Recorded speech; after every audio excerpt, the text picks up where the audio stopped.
Ook in Zeeland gooit de horeca morgen de deuren open en de burgemeesters knijpen een oogje toe. Na bijna 2 jaar van volgzaamheid gaan de regels morgen overboord.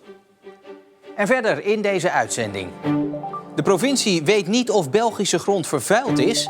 En Zeeland heeft een eigen Jimi Hendrix.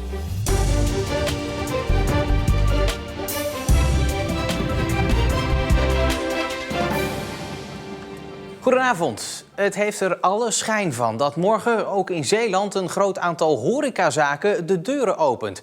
Terwijl het niet waarschijnlijk is dat het kabinet daar groen licht voor geeft. Ik praat er zo meteen over verder met de voorzitter van de Zeeuwse afdeling van Koninklijke Horeca Nederland. Maar eerst gaan we naar de kappers, die zich klaarmaken voor morgen. Nu is er nog niemand te vinden in kapperszaak Wolter Vos in Middelburg. Maar als de zaak morgen weer open mag, zal het hier storm lopen. Want de telefoon staat er roodgloeiend. We hebben een hele drukke planning. We staan echt heel vol, zowel hier als in Zoutelanden. En daar beginnen ze al om 6 uur. Toen uitlekte dat de kappers zaterdag zeer waarschijnlijk weer open mogen, was het een grote opluchting. We zijn gewoon heel lang dicht geweest, voor de 3e keer. En ik heb wel gemerkt dat deze 3e lockdown er wel heel hard ingehakt heeft. Ik denk voor heel veel ondernemers. De horeca mag niet open, maar doet het toch. 1 dag en de burgemeesters gedogen het. Maar of de eigenaar van wijnbar Vini in Goes er blij mee is? Ja, ik vind er natuurlijk helemaal niks aan. Weet je, het is een druppel op een gloeiende plaat. We moeten natuurlijk wel een statement maken. Ja, ik ben een wijnbar. Mensen gaan pas vanaf 1 uur of 3 gaan ze pas een wijntje nemen. Nou, dan moet ik het van 3 tot 5 moet ik het gaan verdienen. Dat hij morgenavond om 5 uur de deuren weer moet sluiten, blijft frustrerend. Ja, wat kan ik ermee? Ik kan er helemaal niks mee. Ik probeer positief te blijven. Maar het ondernemen begint me nou toch wel een beetje... Het lood zit in mijn schoenen, laat ik het zo maar zeggen. Ik praat erover verder met Frank de Reu, de voorzitter van de Zeeuwse afdeling van de Koninklijke Horeca Nederland. Meneer de Reu, uw afdeling stond er altijd onbekend zich aan de geldende regels te houden. Die regels zijn op zich natuurlijk duidelijk. Horeca morgen dicht. Ja, maar morgen maken we een uitzondering. We gaan om 11 uur open en dat doen we tot 1 uur of 5. En dat betekent dat iedereen die dat wil mee kan doen met deze actie. Uiteraard van tevoren keurig gemeld bij het bevoegd gezag, dus burgemeesters zijn ervan op de hoogte. En zoals je net in de intro al zegt, die knijpen een oogje toe. Ja, als veel horeca dan morgen open gaan, hoe gaat dat dan? QR-code, tafels op 1,5 meter afstand of worden ook alle regels losgelaten? Nee, we houden ons keurig aan de regels zoals dat hoort. Dus dat betekent dat we mensen die binnenkomen netjes hun QR-code zullen checken. We zetten ze netjes aan een tafel, ze worden geplaceerd. Mondkapje mag dan op dat moment af. En ze zijn een ochtend of middag bij ons te gast, zoals het hoort. Ja, toch is het natuurlijk eigenlijk niet zoals het hoort. En houdt u zich nu, na bijna 2 jaar, ineens niet meer aan de geldende regels? Vanwaar eigenlijk die ommezwaai?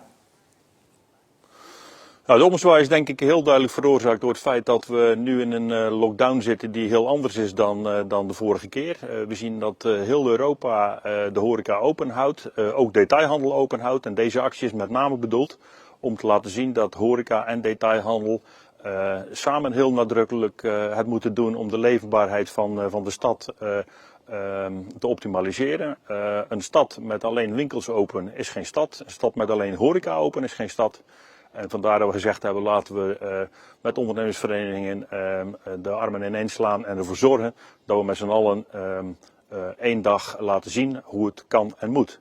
Ja, tot slot, meneer de Reu, de burgemeesters hebben laten weten dat om 5 uur dan echt de boel weer dicht moet.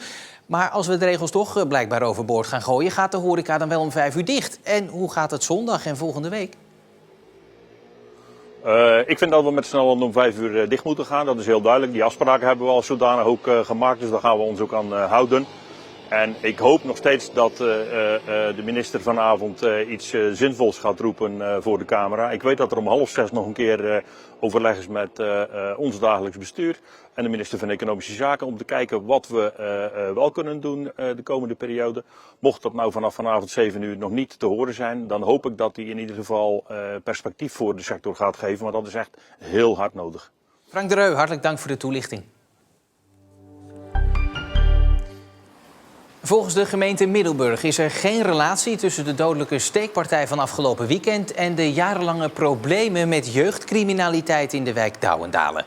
De gemeente stelde eind 2020 een noodplan op om de rust in de wijk terug te brengen, maar toch blijven er incidenten voorkomen. Ik denk niet dat het alleen de wijk Douwendalen is. Ik denk dat de jongeren aan zich zien we natuurlijk dat er heel veel wapenbezit onder jongeren is. En met name dat online pestgedrag, dat is niet alleen in Douwendalen, dat is denk ik in alle wijken zo. Alleen hier zitten heel veel jongeren. Die komen ook bij elkaar, die zoeken elkaar soms ook op. Maar het grote probleem met die grote groep, die intimiderend en agressief was in de wijk, nou, die hebben we gelukkig kunnen onderscheppen. En daar gaat het gelukkig nu een stukje beter mee. Meneer Alberts, wat zou u zeggen tegen de jongeren die op dit moment aangeven: wij durven ons huis niet uit, want we zijn bang dat we in elkaar geslagen worden of neergestoken worden misschien wel? Nou, dat is absoluut een verschrikkelijk gevoel als je dat zou hebben. Dus dan zou ik zeggen van ga met elkaar in gesprek. Maar wellicht zoek ook de politie of een jongerenwerker op om daarover te gaan praten. Dat je een veilig gevoel kunt krijgen dat je wel op straat kunt. Want dat is natuurlijk een normale situatie en daar moeten we zo snel mogelijk naar terug. Overigens heeft de rechtercommissaris vandaag bepaald dat 2 broers van 15 en 16 jaar 2 weken langer vast blijven zitten. Zij worden ervan verdacht betrokken te zijn geweest bij de steekpartij waarbij de 15-jarige Tim om het leven kwam. Bij Zorgzaam mogen vanaf maandag geen stoffen mondkapjes gedragen worden in het ziekenhuis en in de ouderenzorglocaties. Zorgzaam zegt deze regel in te voeren vanwege de extra besmettelijke Omicron-variant. Bezoekers die geen medisch mondkapje bij zich hebben, krijgen er een. Het heeft even geduurd, maar leerlingen van basisschool de Berenburg in Oostburg hebben vandaag een Anne Frankboom geplant. Ze hadden de gemeente vorig jaar om zo'n boom gevraagd om de slachtoffers van de Tweede Wereldoorlog te herdenken. Deze boom die stamt af van de witte kastanjeboom van Anne Frank, die ze vanaf de zolderkamer kon zien, die voor haar vrijheid betekende. De naastaatstreek in Oostburg vinden we heel fijn, aangezien Oostburg een redelijk klein dorpje is. Dus dat is wel knap dat we het voor elkaar hebben gekregen. Kasteel Westhoven in Oostkapelle is in de race voor de titel het allermooiste kasteel van Nederland. De ANWB nomineerde 50 kastelen uit de middeleeuwen. En uiteraard is die van ons natuurlijk de allermooiste. Tot en met 6 maart kunt u stemmen op Westhoven via de website van de ANWB. De provincie weet nog steeds niet precies wat er in de bagger zit die Vlaanderen op de grens met Zeeland in de Westerschelde wil storten. Dat bleek tijdens een bijeenkomst van Provinciale Staten vanochtend. Vlaanderen controleert het slib dat daar gestort moet gaan worden, maar deelt die gegevens niet met Zeeland. Volgens een aantal partijen in Provinciale Staten is het feit dat Vlaanderen die gegevens nog niet deelt met Zeeland onderdeel van een patroon. We wachten totdat Vlaanderen met informatie komt. En als PvdA zouden we liever een wat actievere houding zien van het provinciebestuur.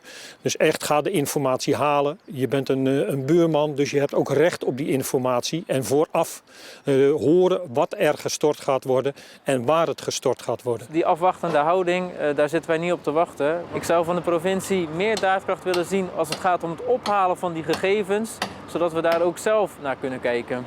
Gedeputeerde Dick van der Velde snapt dat de staten die gegevens graag willen ontvangen. Terecht dat de Provinciale Staten daar vanmorgen ook de nodige vragen over gesteld heeft.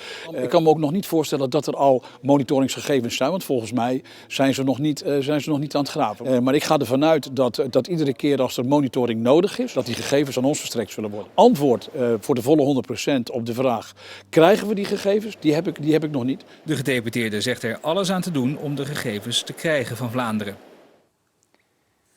Normaal gesproken zou hij avond aan avond in het theater staan, maar nu zit hij door alle coronamaatregelen thuis op de bank in Bussum. De uit Kolijnsplaat afkomstige Jimi Hendriksen is 23 jaar, net afgestudeerd en heeft nu al een grote rol in de musical The Sound of Music.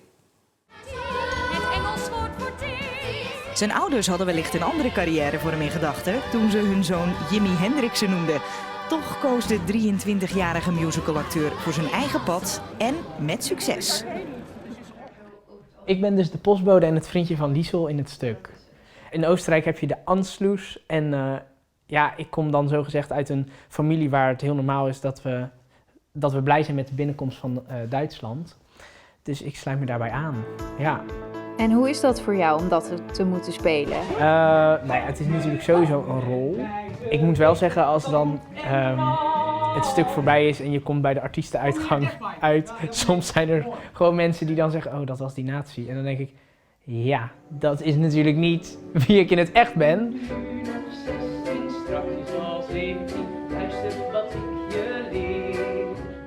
En in zijn rol als Rolf mag hij ook het lied 16, dadelijk 17 zingen. Zelf had hij op die leeftijd nog niet het plan om in musicals te spelen. Ik wilde heel graag architect worden naar de TU Delft, maar ik heb net op het laatste moment de VWO 5 natuurkunde moeten omwisselen voor informatica, omdat ik dat echt niet trok. En nou ja, toen heb ik dat dus omgewisseld en toen ben ik wonder boven wonder in Tilburg terechtgekomen. Daar volgde hij de opleiding musical theater. En ook zijn ouders zijn inmiddels tevreden met zijn carrièrepad. Ik ben echt opgevoed al met in de box muziek van Jimi Hendrix op. Dus die invloeden zitten er ook zeker wel in. En ik moet ook wel heel eerlijk zeggen dat mijn vader nou ook niet zat te springen tijdens de show. Dat hij alleen maar dit soort muziek hoorde. Maar als hij dan bijvoorbeeld Bergen of Dalen, Climb Every Mountain van Francis van Broekhuizen hoorde, nou, dan zei hij ook wel, dit is echt hele mooie muziek. Zijn keuze voor musicals is dan ook de juiste gebleken. En als er nou speciaal voor jou een musical gemaakt zou worden, waar zou die dan over gaan? Nou, er zou sowieso heel veel in gedanst worden. Er zou hele mooie muziek zijn. En voor de rest, ja, misschien dan het verhaal van de jongen die architect wilde worden, maar uiteindelijk musicalster werd. Nou, ster, dat wil ik niet zeggen, maar musicalacteur dan.